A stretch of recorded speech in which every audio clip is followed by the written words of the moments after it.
Dari Studio 10 Billing, inilah Berita Indonesia Link Pagi.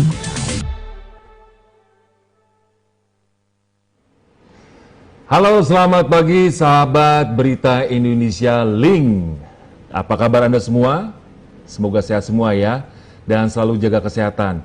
Tidak lupa saya Salim Ruzaman beserta tim Berita Indonesia Link mengucapkan selamat tahun baru Islam 1442 Hijriah.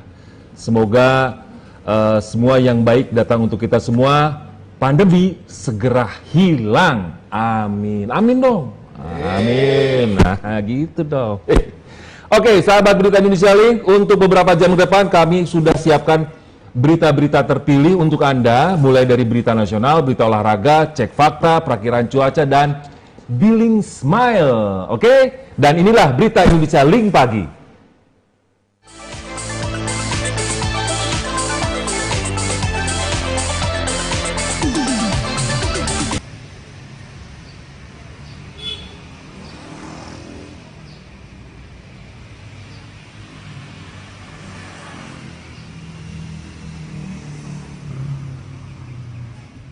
Kenal tuh mobil-mobilnya. Ada mobil baru di situ. Oke, berita pertama yaitu Gubernur DKI Anies Baswedan. Oh sorry, bukan. Justru COVID dulu. COVID itu banyak yang sembuh. 2.351 orang. Nah, itu dia beritanya. Alhamdulillah. Kita lihat berita selengkapnya.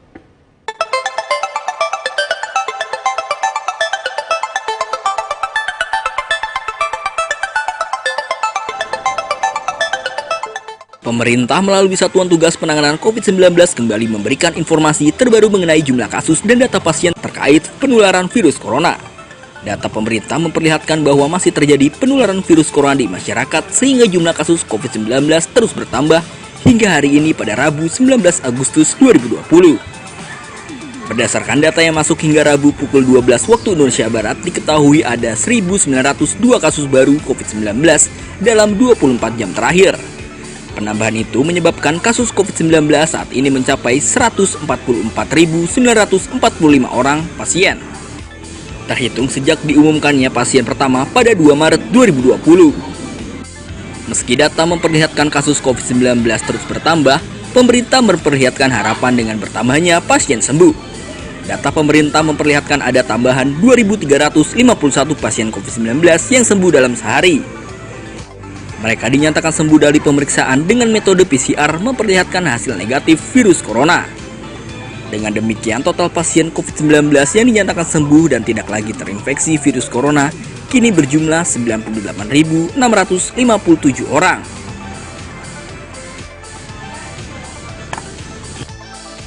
Akan tetapi kabar duka juga masih disampaikan dengan bertambahnya pasien COVID-19 yang meninggal dunia. Ada penambahan 69 pasien yang tutup usia dalam periode 18 sampai 19 Agustus 2020.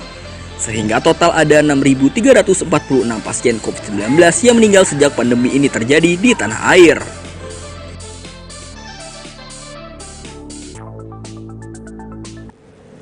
Gubernur DKI Anies Baswedan digugat oleh perkumpulan wali murid. Berikut berita selengkapnya.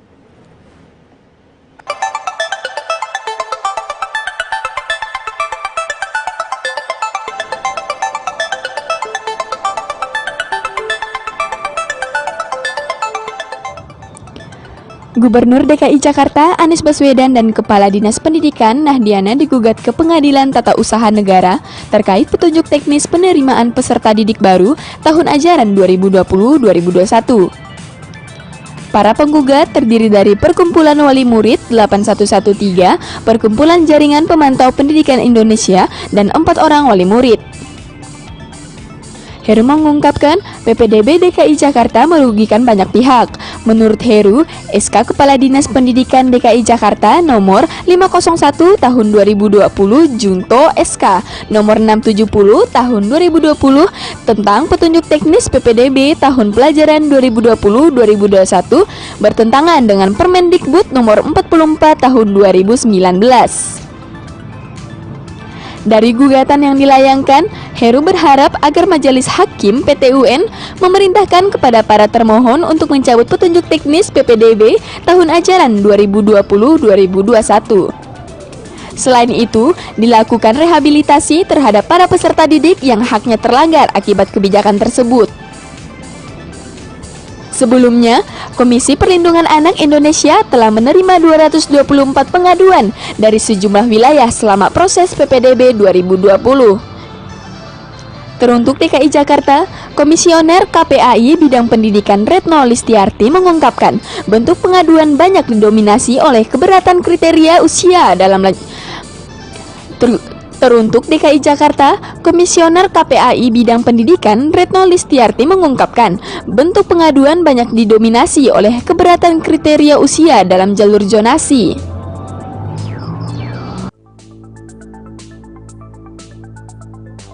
Ini nih, lagi-lagi praktik klinik aborsi di Raden Saleh Cikini, Jakarta Pusat terbongkar. Berikut beritanya.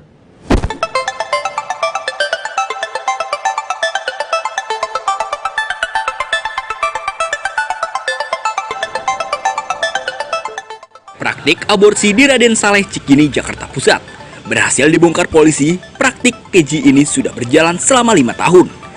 Ribuan pasien sudah menikmati jasa aborsi yang dilakukan oleh para tenaga medis. Tak tanggung-tanggung sudah 17 orang yang langsung ditetapkan sebagai tersangka. Mereka dijerat dengan pasal berlapis. Fakta yang terkuak dalam kasus ini memang menyedihkan. Pelaku utamanya justru para tenaga medis profesional, mulai dari 3 orang dokter dan 2 orang perawat. Para pameran pembantu yang memastikan supaya praktik ini tetap senyap namun berjalan juga ikut dijerat polisi. Ada 4 orang pengelola yang bertugas negosiasi, penerimaan dan juga pembagian uang, termasuk tim antar jemput pasien, petugas pembersih janin serta petugas pembeli obat. Berikut beberapa fakta aborsi di Raden Saleh. Yang pertama, sudah beroperasi selama 5 tahun. Sudah beroperasi sekitar 5 tahun. Namun data yang dimiliki polisi berdasarkan penggeledahan di klinik aborsi Raden Saleh cuma bisa didapatkan dari Januari 2019 hingga 10 April 2020. Data ini merujuk pada keterangan saksi dan tersangka serta barang bukti catatan jumlah pasien. Yang kedua, cara janjian klinik aborsi. Karena klinik ilegal, tidak mudah juga untuk bisa langsung mendapat jasa dari mereka. Mekanismenya, pertama pasien telepon ke call center atau langsung datang ke klinik. Bisa juga janjian antara pasien dengan klinik. Pasien itu lalu akan dijemput oleh seseorang, diantar ke tempat pendaftaran untuk dikonfirmasi pemeriksaan awal. Yang ketiga, biaya di klinik aborsi. Semua biaya yang dikenakan pasien tergantung pada usia janin. Ada 4 kriteria yang sudah ditentukan oleh klinik. Ada 4 kriteria yang sudah ditentukan oleh klinik aborsi, mulai dari 6 sampai 7 minggu, 8 sampai minggu, 10 sampai 12 minggu, dan 15 sampai 20 minggu.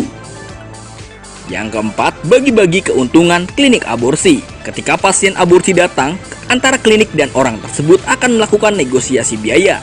Biaya klinik aborsi didasari dari pemeriksaan awal. Biaya itu kemudian akan dibagi-bagi, tentu saja pembagian tidak merata.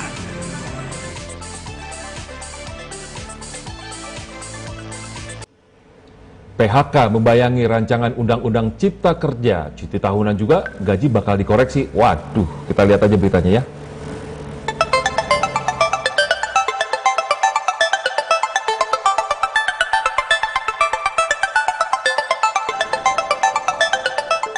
Gelombang penolakan terhadap Omnibus Law, rancangan Undang-Undang Cipta Kerja, membesar seiring dengan pembahasan yang terus dilakukan DPR. Penolakan RUU Cipta Kerja tak lepas dari kekhawatiran publik karena rancangan tersebut diyakini akan membuka keran penderitaan masyarakat, antara lain elemen buruh, petani, nelayan, dan lingkungan hidup. Tak terkecuali pekerja kerah putih atau kantoran. Dari 11 klaster yang termaksud dalam RUU Cipta Kerja, ancaman terhadap pekerja kantoran datang dari klaster ketenagakerjaan yang tertuang dalam bab 4. Bab tentang ketenaga kerjaan ini mengubah, menghapus, atau menetapkan pengaturan baru atas beberapa ketentuan yang diatur dalam Undang-Undang Nomor 13 Tahun 2003 tentang ketenaga kerjaan, Undang-Undang Nomor 40 Tahun 2004 tentang Sistem Jaminan Sosial Nasional, dan Undang-Undang Nomor 24 Tahun 2011 tentang Badan Penyelenggara Jaminan Sosial. Pengubahan, penghapusan atau penetapan aturan baru itu dikatakan dalam draft RUU Cipta Kerja sebagai dalam rangka penguatan perlindungan kepada tenaga kerja dan meningkatkan peran tenaga kerja dalam mendukung ekosistem investasi. Terdapat 4 pasal yang mengancam pekerja kantoran apabila RUU Cipta Kerja berhasil disahkan. Yang pertama, pemotongan waktu istirahat. Mengenai waktu istirahat, RUU Cipta Kerja menghapus libur mingguan selama 2 hari untuk 5 hari kerja. RUU ini juga menghapus pula cuti panjang 2 bulan per 6 tahun. Cuti panjang disebut akan diatur dalam perjanjian kerja, peraturan perusahaan, atau perjanjian kerjasama. Yang kedua, pengupahan. Dalam RUU Cipta Kerja terdapat 2 poin yang nantinya akan berimbas langsung terhadap sistem pengupahan pekerja perkantoran. Tak sedikit yang menganggap bahwa skema pengupahan ini akan menjadi dasar bagi perusahaan untuk memberlakukan perhitungan upah per jam. Yang ketiga, rentan PHK. RUU Cipta Kerja mengubah pola ketentuan jangka waktu untuk perjanjian kerja waktu tertentu atau pekerja kontrak. RUU Cipta Kerja menghapuskan ketentuan pasal 59 Undang-Undang Ketenagakerjaan yang mengatur pembatasan jenis pekerjaan dan jangka waktu yang bisa diikat dengan kontrak kerja. Yang keempat, kontrak seumur hidup. RUU Cipta Kerja juga mengubah ketentuan pasal 61 yang salah satunya mengatur bahwa perjanjian kerja berakhir pada saat pekerjaan selesai. Klausul ini sebelumnya tidak dimuat dalam Undang-Undang Ketenagakerjaan. Aturan tentang perjanjian kerja dalam RUU Cipta Kerja ini dinilai akan merugikan pekerja karena relasi kuasa yang timpang dalam pembuatan kesepakatan. Jangka waktu kontrak akan berada di tangan pengusaha yang bahkan bisa membuat status kontrak menjadi abadi. Termasuk pengusaha dapat sewaktu-waktu mem-PHK pekerja kontrak, asalkan memberi kompensasi sesuai ketentuan tambahan dalam pasal 61A yang tidak ada dalam Undang-Undang Ketenagakerjaan.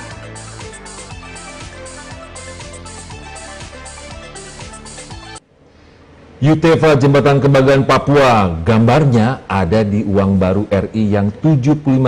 Kita lihat beritanya.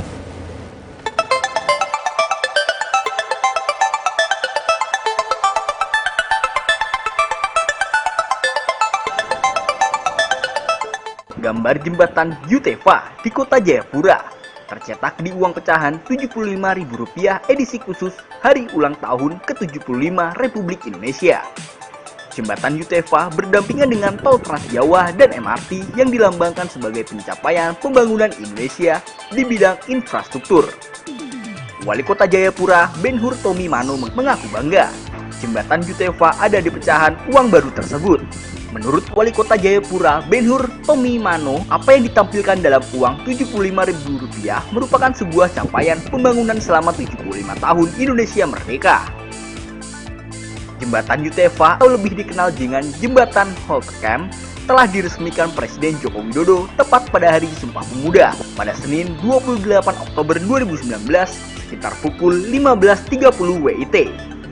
Jembatan tersebut dibangun sejak 9 Mei 2015. Saat itu peletakan batu pertama dilakukan sendiri oleh Presiden Joko Widodo saat masih menjabat sebagai Presiden periode 2014-2019.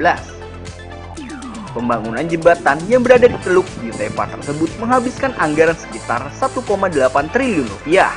Jembatan tersebut juga mempersingkat waktu tempuh sekitar 70 menit dari Kota Jayapura menuju distrik Muara Tami dan pos lintas batas negara Skau. Jembatan ini mendapatkan 2 rekor dari Muri. Yang pertama adalah pembangunan jembatan pertama dengan pelengkung dibuat utuh di tempat lain, lalu dibawa ke lokasi. Rekor yang kedua adalah rekor pengiriman jembatan rangka baja utuh dengan jarak terjauh dan pemasangan jembatan rangka baja utuh terpanjang.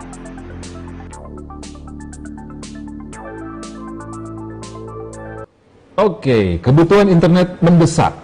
Jadi siswa juga butuh internet. Kita lihat beritanya.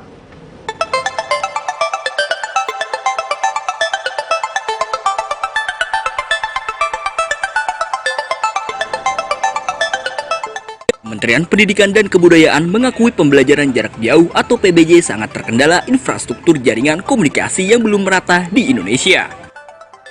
Sehingga Kementerian Pendidikan dan Kebudayaan akhirnya membuka opsi pembukaan sekolah di zona kuning dan hijau pada masa pandemi COVID-19. Pelaksana tugas Kepala Badan Penelitian Pengembangan dan Pembukuan Kemendikbud, Totok Supriyatno mengatakan, saat ini internet menjadi kebutuhan utama pelajar, bukan lagi infrastruktur jalan menuju sekolah.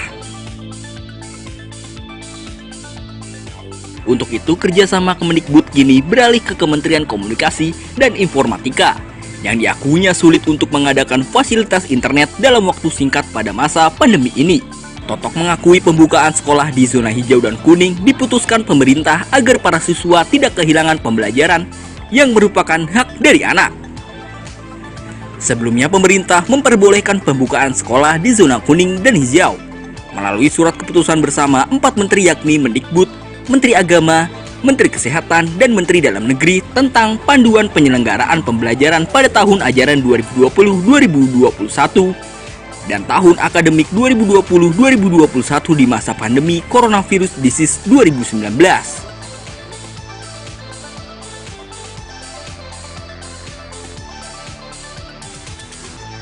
SKB itu mengatur pembukaan sekolah harus melalui izin dan pengawasan ketat dari pemerintah daerah dan Satgas COVID-19 setempat, dan paling penting persetujuan dari orang tua untuk mengembalikan pendidikan anaknya ke sekolah.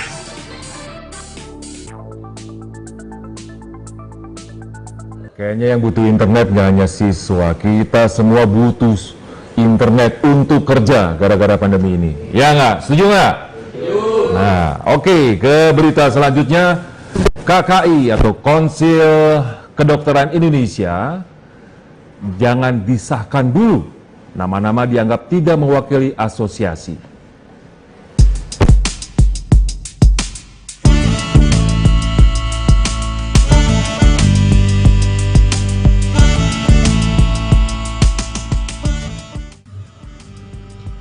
Ikatan Dokter Indonesia meminta Presiden Joko Widodo menunda pelantikan 17 anggota Konsil Kedokteran Indonesia periode 2020 hingga 2025 yang sedianya dilakukan hari ini di Istana Negara.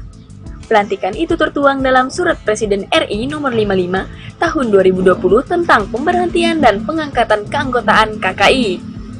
Namun, ini menyebut nama-nama calon KKI periode 2020 hingga 2025 tidak sesuai dengan rekomendasi IDI dan Asosiasi Profesi Dokter lain kepada Kementerian Kesehatan. Atas dasar perbedaan nama dalam usulan calon KKI tersebut, IDI bersama sejumlah asosiasi kedokteran lain di Indonesia melayangkan surat kepada Jokowi untuk menunda pelantikan KKI. Berdasarkan Aturan Undang-Undang Nomor 29 Tahun 2004 tentang Praktek Kedokteran dan Peraturan Presiden, pengangkatan KKI harus mewakili organisasi profesi dan asosiasi dokter. Mekanisme pemilihan KKI dimulai dari usulan yang diajukan oleh Asosiasi Profesi Dokter Kementerian Kesehatan.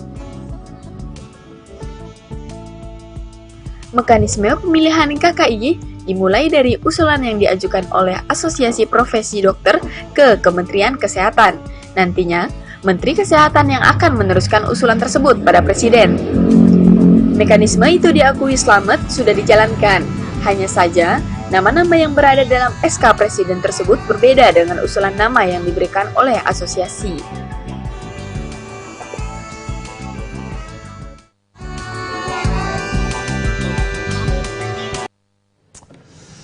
Saatnya kita cek fakta berita yang kita kutip dari fakta.com. Beritanya itu adalah Megawati videonya di-cut. Kenapa ya? Terus uang baru dicetak tanpa peruri. Masa sih? Kita lihat dan kita cek faktanya.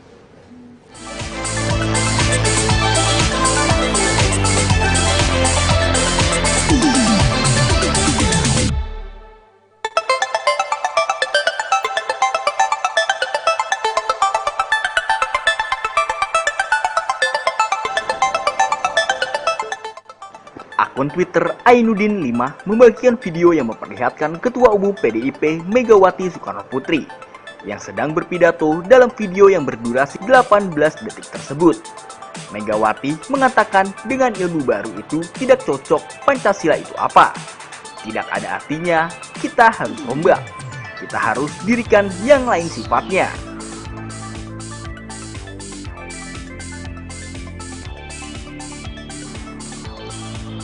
Berdasarkan penelusuran tim cekfakta.com, ternyata video tersebut telah dipotong durasinya. Dalam video asli yang disiarkan oleh Metro TV, Megawati sedang memberikan pidato yang mengingatkan bahwa kemerdekaan itu tidak mudah didapat, sehingga tidak diperbolehkan menyia-nyiakan yang telah diperjuangkan para pahlawan, termasuk jangan mencoba-coba untuk merobak Pancasila.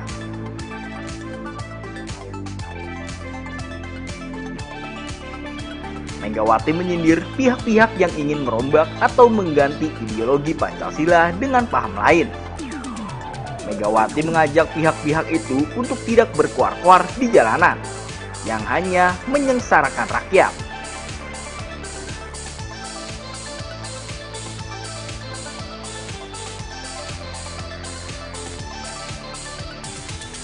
Jadi kesimpulan dari tim cekfakta.com, video yang pidato Megawati yang ingin mengubah Pancasila dapat dipastikan hoaks karena video aslinya dipotong dan disampaikan dengan narasi yang salah sehingga masuk ke dalam kategori konten yang dimanipulasi.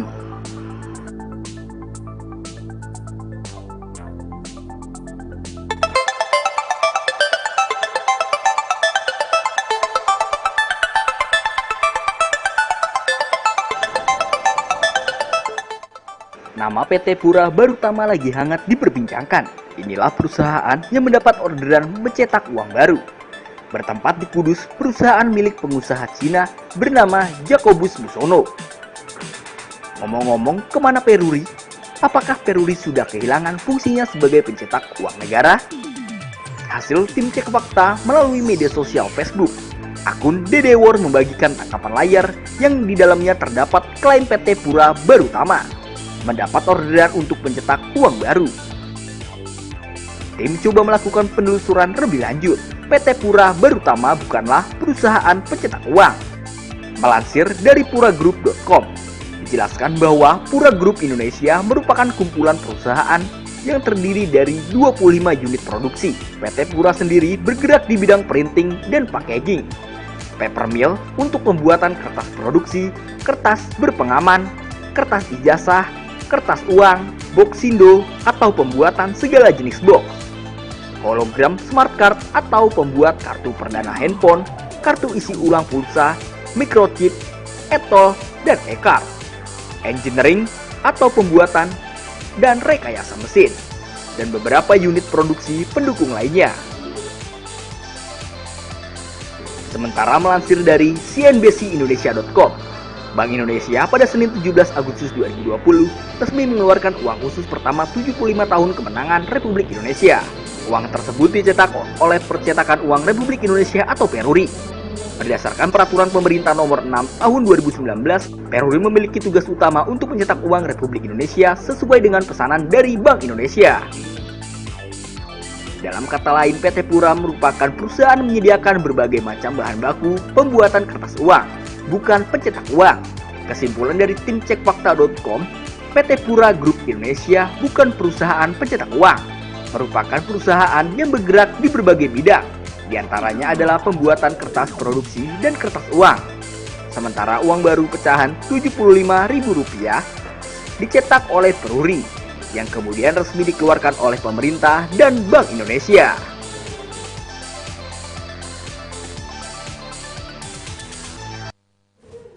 Saatnya berita olahraga, dan berita yang pertama adalah Khabib puji McGregor.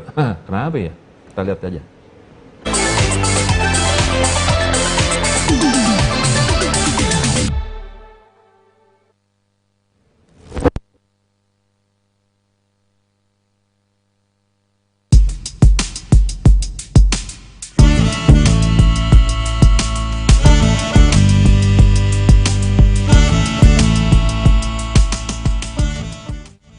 Khabib Nurmagomedov secara mengejutkan menyebut Conor McGregor merupakan petarung yang lebih bagus dibandingkan Justin Gaethje dalam hal standing fight. Gaethje bakal datang menghadapi Khabib di UFC 254 yang berlangsung pada 24 Oktober. Pada laga itu, Gaethje diyakini bakal memberikan kesulitan yang selama ini belum pernah dihadapi oleh Khabib. Namun, Habib justru merasa sosok McGregor masih lebih baik dibandingkan GJ dalam hal standing fake alias bertarung dalam posisi berdiri.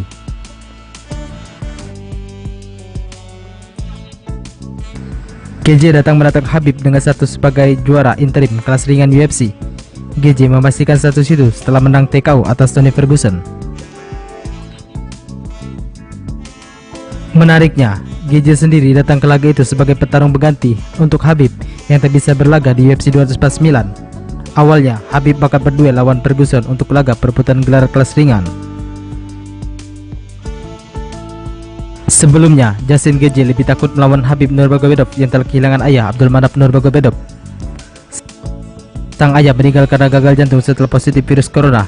GJ pun sulit membayangkan keganasan Habib di oktagon tanpa didamping oleh Abdulmanap.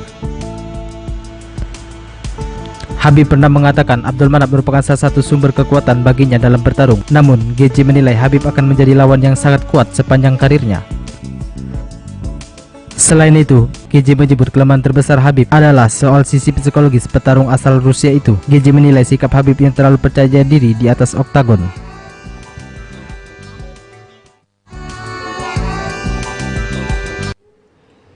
PSG telan Leipzig dan belanja pemain sampai 22,3 triliun. Buset deh, banyak banget tuh.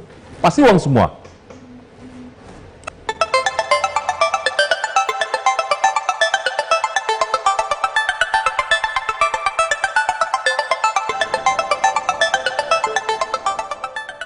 PSG berhasil lolos ke final Liga Champions untuk kali pertama setelah Qatari Sport Investment mengeluarkan dana hingga 22,3 triliun. QSI membeli PSG pada November 2011 dengan harga 50 juta euro. Target utama QSI sangat jelas, yakni menjadikan PSG dominan di Liga 1 dan menjadi jawara Eropa. Setelah bertahun-tahun hanya mampu mendominasi Liga 1 dan kompetisi domestik, QSI akhirnya bisa melihat PSG tampil di final Liga Champions untuk kali pertama setelah Neymar dan kawan-kawan mengalahkan RB Leipzig 3-0 di babak semifinal. Pengorbanan QSI untuk melihat PSG tampil di final Liga Champions tidak datang dengan harga murah. QSI harus mengeluarkan uang 1.268 miliar atau setara 22,3 triliun untuk membeli 43 pemain berbeda sejak 2011. Bintang pertama yang dibeli PSG adalah Thiago Silva dan Javier Pastor dengan harga 42 juta euro pada musim 2011. Pada musim berikutnya ada Zlatan Ibrahimovic 21 juta euro, Edinson Cavani 64,5 juta euro, Angel Di Maria 63 juta euro, dan David Luiz 49,5 juta euro. PSG menghabiskan uang untuk belanja pemain paling banyak dari Liga Spanyol dengan 333 juta euro, disusul Liga Italia dengan 323 juta euro dan Liga Prancis dengan 214 juta euro. PSG akan menghadapi pemenang antara Bayern Munchen versus Lyon pada laga final Liga Champions 2020 yang akan berlangsung di Estadio da Luz, Lisbon.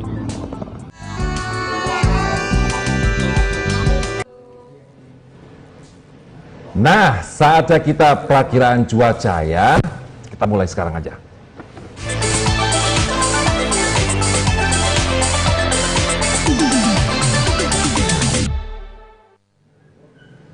Kita ke Jakarta Pusat aja dulu ya. Pagi hari ya tadi berawan. Siang ini cerah berawan di Jakarta. Malam nanti Jakarta berawan dan dini hari berawan dengan suhu 25 sampai 33 derajat Celcius. Langsung kita ke Denpasar. Pagi tadi Denpasar cerah berawan, nanti siang Denpasar cerah berawan, malamnya cerah berawan, dini hari cerah berawan dengan suhu 25 sampai 32 derajat Celcius. Oke, kita ke Gorontalo. Gorontalo pagi ini cerah. Siang nanti cerah berawan. Malam nanti sampai dini hari cerah dengan suhu waduh, kira-kira ini 23 sampai 30 derajat Celcius ya. Lalu kita ke Semarang. Semarang pagi tadi cerah. Lalu di siang hari cerah berawan. malam hari dan dini hari berawan dengan suhu 25 sampai 33 derajat Celcius. Kita ke Pangkal Pinang deh. Nah, Pangkal Pinang cerah berawan, siangnya cerah berawan, malamnya berawan, dini hari berawan dengan suhu 24 sampai 32 derajat Celcius. Lalu Tarakan, pagi tadi berawan, siang ini cerah, malam cerah lagi, dini hari cerah berawan dengan suhu 25 sampai 31 derajat. Kita ke mana nih sekarang? Oke, ke Jayapura. Jayapura pagi tadi cerah berawan, siangnya berawan, malamnya berawan, dini hari berawan. Dalam 4 waktu ini cerah berawan semua dengan suhu 22 sampai 31 derajat.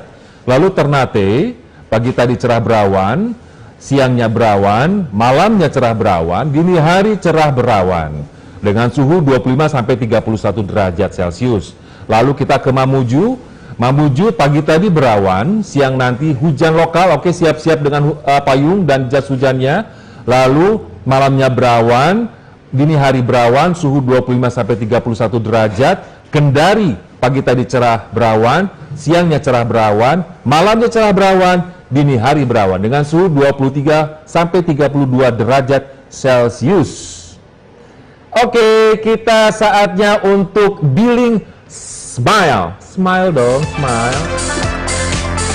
Jangan pernah menilai orang lain dari katanya sebelum tahu nyatanya. Oke, teman-teman, teman sahabat Berita Link pagi, jangan kemana-mana. Setelah ini akan ada bincang-bincang khas angkringan. Oke, jangan kemana-mana ya.